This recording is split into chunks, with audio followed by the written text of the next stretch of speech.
Students, last time हमने continuity को discuss किया था। कंटिन्यूटी में हमने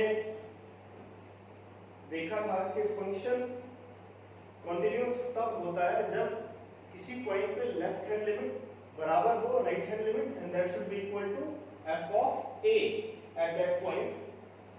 उसी कंसेप्ट पे आगे डिस्कस करते हुए कुछ प्रॉब्लम्स और उस एक्सरसाइज की स्टडी करेंगे आज।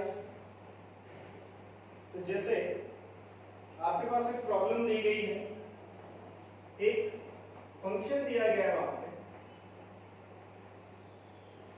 5 if x is less than equal to 2 ax plus b, if x is greater than 2 and less than 10 and it is 21 if x is greater than equal to 10। तो आपको a और b की value बतानी है। अगर ये function continuous, if this function is continuous, तो आपको a और b की वैल्यू फाइंड आउट करनी है। Find the value of a and b। a और b को फाइंड आउट करने के लिए जैसा कि हमें दिखता है यहाँ पे इस तरह की प्रॉब्लम्स में, मैंने आपके साथ पहले भी डिस्कस किया कि अगर हमारे पास इस तरह की प्रॉब्लम आती है तो हमें क्या करना होता है, हमें उन पॉइंट्स पे चेक करना है जहां पे फंक्शन अपना बिहेवियर जो है वो बदल रहा है। तो यहाँ पे अगर मैं ध्यान दूं तो फंक्शन अपना जो बिहेवियर है वो कहाँ बदल रहा है, एक 2 पे बदल रहा है और एक 10 पे बदल रहा है। तो मुझे 2 और 10 दोनों पे चेक करना होगा। तो मैं पहले at x equal to 2 की बात करता हूं। दे दिया गया है कॉन्टिन्यूअस, तो मतलब लेफ्ट हैंड लिमिट वहां पे राइट हैंड लिमिट के बराबर होगी। तो at x equal to 2 LHL limit x tends to 2 negative और 2 और 2 से पहले फंक्शन ये है तो 5। कांस्टेंट की लिमिट वही होती है, सो इट इज 5। x कहीं पुट करने कोई नहीं है, तो इसी से काम बन जाएगा। RHL की बात करूं, limit x tends to 2 positive और 2 से आगे for x greater than 2 function is ax plus b। Now put x equal to 2 plus h where h tends to 0। so limit h tends to 0 a into 2 plus h plus b। h को 0 डाल दिया तो ये आ गया 2a plus b as f of x is continuous। तो ये दोनों बराबर होने चाहिए आपस में। 2a plus b should be equal to 5। एक इक्वेशन ये बन गई। उसी तरह से at x equal to 10 की हम बात करेंगे। LHL अगर निकाल रहा हूं वहां पे तो limit x tends to 10 negative, 10 से पहले फंक्शन क्या है ax plus b। so for left hand limit put x equal to 10 minus h where h tends to 0। so limit h tends to 0 a into जहां पे भी x है वहां पे 10 minus h पुट कर दिया प्लस b। h को 0 डाल दिया, it is 10a plus b। अब RHL की बात करते हैं। तो RHL पे अगर हम देखें तो limit x tends to 10 positive for x greater than equal to 10 is 21। Constant की लिमिट वही होती है 21 as f of x is continuous। क्योंकि जो f of x है वो कॉन्टिन्यूअस है तो क्या होगा, तो ये जो 10a plus b है that will be equal to 21। ये 21 के बराबर होगा, ठीक है। तो ये हमारे पास सॉल्यूशन यहाँ पे बनता हुआ नजर आ रहा है। नोट कर सकते हैं आप इसको। इसके अंदर हमने देखा कि ये 2 और 10 पे कॉन्टिन्यूअस था वो दिया है, तो ए और बी निकालना है। दो इक्वेशंस बन गई हैं, इनको सॉल्व करके ए और बी आ जाएंगे। Solving 1 and 2,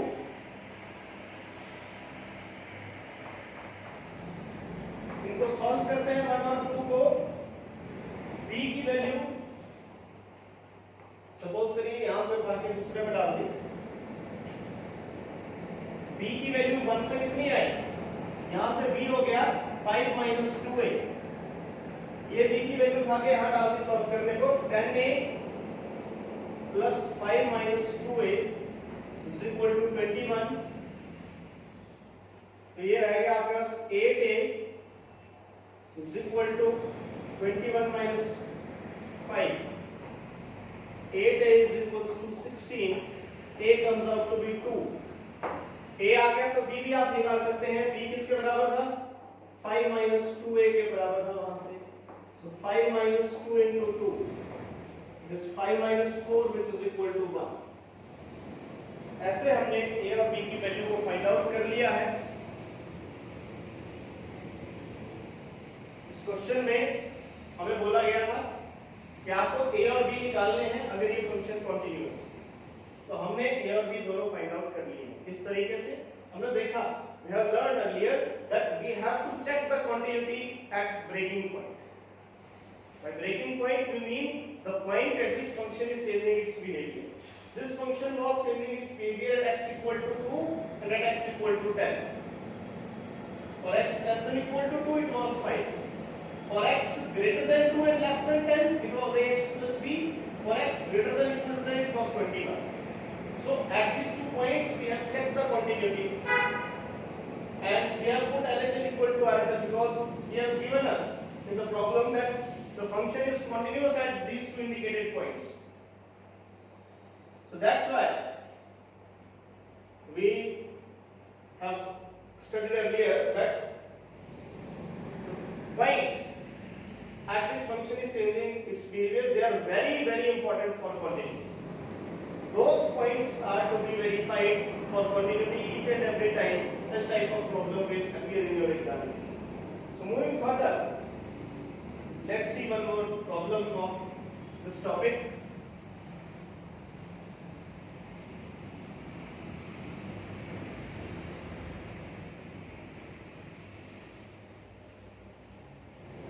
Marks question is expected from this topic in your final exam। This is a very, very important topic।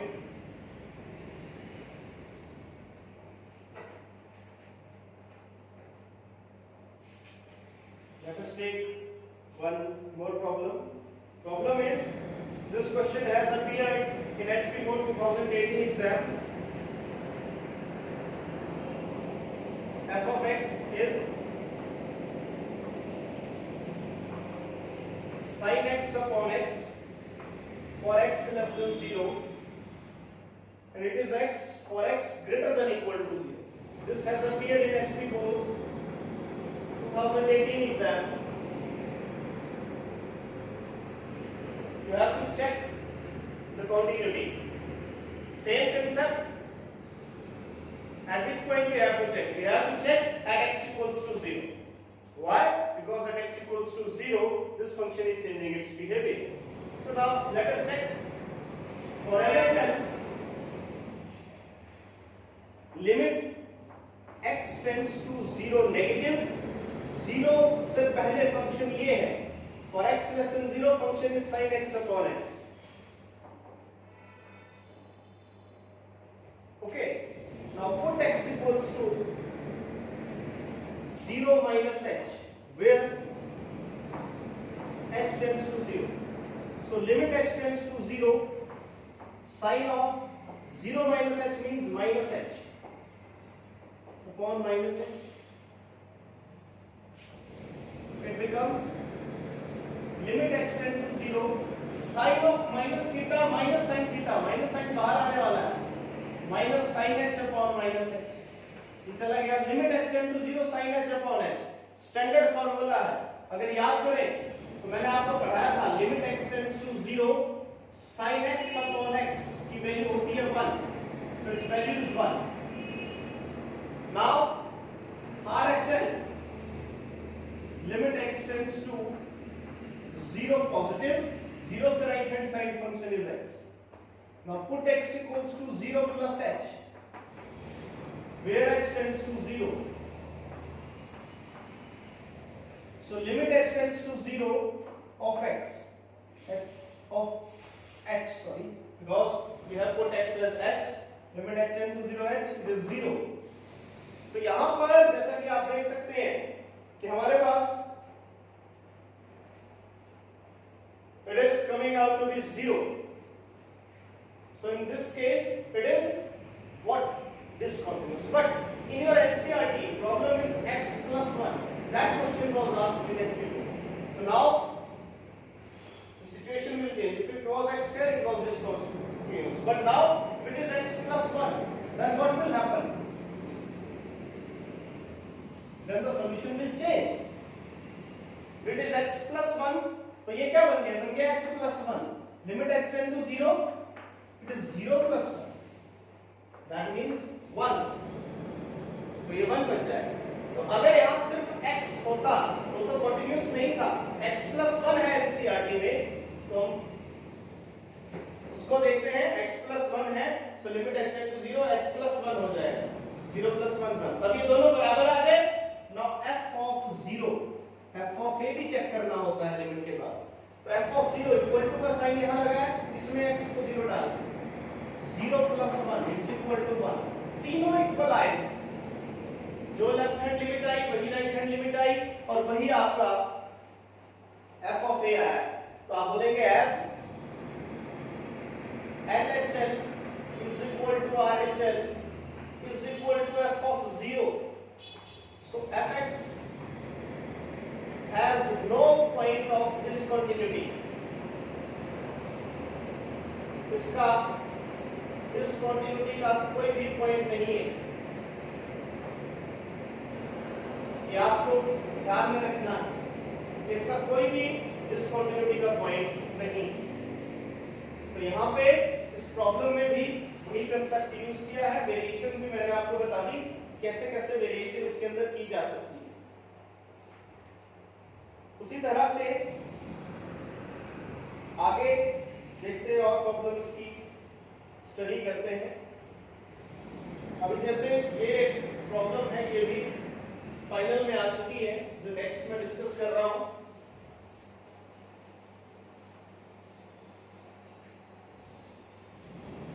In problems को जरूर आप नोट करते चलिए साथ में, क्योंकि ये फाइनल के लिए बहुत इंपॉर्टेंट, बहुत जरूरी टॉपिक है. हमें दिया गया है, हमें बोला गया है कि ए और बी के बीच रिलेशन बताना है. इस क्वेश्चन में f of x is given to us. It is ax plus 1. X is less than equal to 3 and it is dx plus 3 if x is greater than 3 and it is continuous at 3. तो आपको a और b के बीच का relation बताना है. If this function is, ये function दे दिया गया है कि ये जो फंक्शन है ये continuous at x equal to, तब आपको रिलेशन बिटवीन a और b निकालना है. और ये भी ये क्वेश्चन जो है ये 2 to 3 टाइम्स एचपी बोर्ड में आ चुका है. 2013 में आया है, 2017 में आया है. 2 to 3 टाइम्स ये एचपी बोर्ड में पूछा जा चुका है. 2 साल तो मैं आपको बता ही रहा हूँ. 13 और 17 में तो आया हुआ है और भी बहुत बार इस क्वेश्चन को पूछा गया है एचपी बोर्ड के फाइनल एग्जाम में. तो अगर इसको हम सॉल्व करने की बात करें तो यहाँ पे भी देखिए वही सिचुएशन रहने वाली है. सिचुएशन क्या है? 3 पे कॉन्टिन्यूअस है, LHL RHL वैसे ही हम फाइंड आउट करते हैं. LHL पे चले एट x इक्वल टू 3 की बात हो रही है. LHL limit x tends to 3 negative. 3 से पहले फंक्शन है ये ax plus 1. Now put x equal to 3 minus h where h tends to 0. So limit h tends to 0, a into x की जगह डाल दिया 3 माइनस h प्लस h को 0 put कर दिया, बच गया 3a प्लस 1, इसको मान लेते हैं 1। उसके बाद RHL की बात करता हूं, limit x tends to 3 positive, और 3 से आगे फंक्शन क्या है bx प्लस 3, तो राइट हैंड के लिए मैं bx प्लस 3 को यूज करूंगा, because for x greater than 3 function is this, for x less than equal to 3 function is this. So left hand limit निकाल चुके, राइट हैंड के लिए put x equal to 3 plus h, where h tends to 0। So limit h tend to 0, b into 3 plus h plus 3, h को 0 डाल दिया, it is 3b plus 3, that is good. As fx is continuous, so both of these two limits should be equal, क्योंकि f of x जो है वो continuous function, continuous function continuous है, तो क्या होगा, तो जो लेफ्ट हैंड लिमिट है वो बराबर होगी राइट हैंड लिमिट, तो 3a plus 1 should be equal to 3b plus 3, from 1 and 2 भी आप लिख सकते थे यहाँ, 3a is equal to 3b plus 2, क्योंकि 3 minus 1 हो गया, पर 1 जाके माइनस का हो जाएगा। अब 3 से सारे को डिवाइड कर दिया, a equals to 3 से सारे को डिवाइड कर दो, यहाँ 3 से 3 b plus 2 by 3, ये a और b का रिलेशन है, सारे को 3 से डिवाइड कर दिया, a b का बीच का रिलेशन आ गया। तो ऐसे आप इसको फाइंड आउट कर सकते हैं रिलेशन को। ये भी इंपॉर्टेंट पार्ट, इंपॉर्टेंट क्वेश्चन है फाइनल एग्जाम के लिए। और प्रॉब्लम को डिस्कस करते हैं, देखिए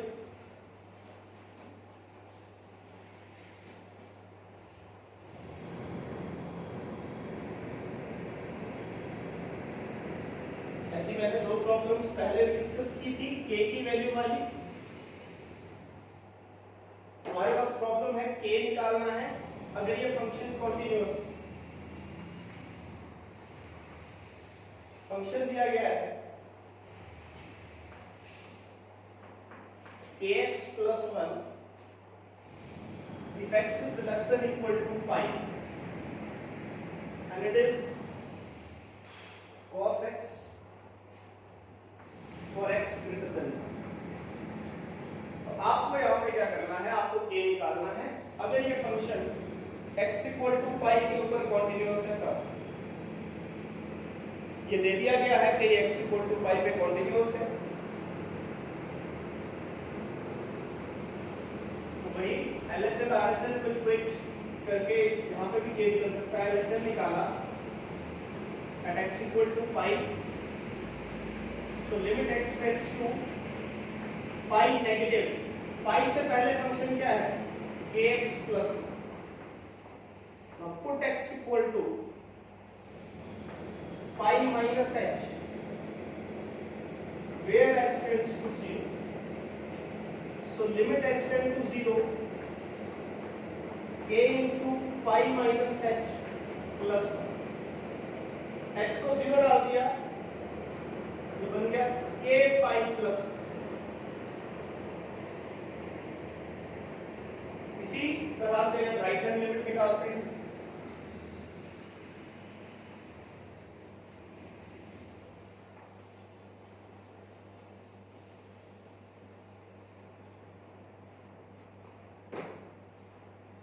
RHL निकाला, limit x tends to pi positive, for x greater than pi function is cos x। Right hand limit के लिए पाई पे मैंने cos को लिया, क्यों, क्योंकि x ग्रेटर देन pi जब रह रहा है तो फंक्शन आपका cos x। Now put x equal to pi plus h, where h tends to 0. So limit h tend to 0, cos of pi plus h. Now cos of pi plus theta, अगर plus one का concept याद रखो, 0 pi by 2 पाई, पाई यहाँ है तो पाई में कुछ add किया तो कौन से क्वाड्रेंट में जाओगे? थर्ड में। थर्ड में कॉस क्या होता है? Negative. All school to college पढ़ा था आपने। तो cos pi plus h will be minus cos h, ठीक है? Cos plus pi plus h will be minus cos h. ऐसा क्यों हुआ? क्योंकि 180 प्लस पाई प्लस आप थर्ड क्वाड्रेंट में जा रहे हो, ठीक है? So limit h tend to 0, minus cos h हो गया, ये cos pi plus h minus cos h, minus cos 0 यानी माइनस 1, क्योंकि cos 0 1 होता है, तो इट इज माइनस 1, क्योंकि फंक्शन कंटीन्यूअस है। यहां पे कर देता हूं इसको, as f(x) is continuous, तो क्या होने वाला है? k पाई प्लस 1 बराबर होगा माइनस 1 के, दोनों लिमिट्स बराबर होगी। k pi equal to minus 2, minus 1 minus 2 हो जाएगा, k equals to minus 2 upon pi. ये इसका आंसर आने वाला। एचपी बोर्ड 2011 में भी आया है, 15 में भी आया है, ये भी 2 to 3 टाइम्स एचपी बोर्ड में आ चुका है।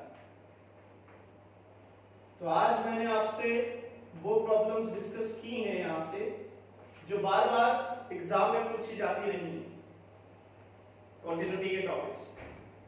तो आज आप इन सभी प्रॉब्लम्स को नोट कर लीजिए। बहुत इजी प्रॉब्लम्स हैं, कंसेप्ट एक ही है, बार बार I am repeating time and again.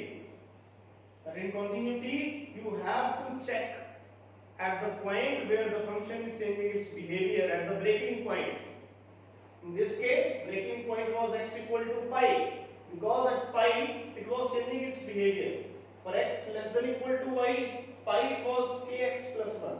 For x greater than pi, it was cos x. So you have to keep this thing in your mind. We will start the topic of differentiation in next chapter, in next class. So that's all for the topic of continuity. We have some other problems that I will discuss in a supplementary lecture, and in next lecture we will start with our main topic, that is differentiation. So that's all for the day. Thank you.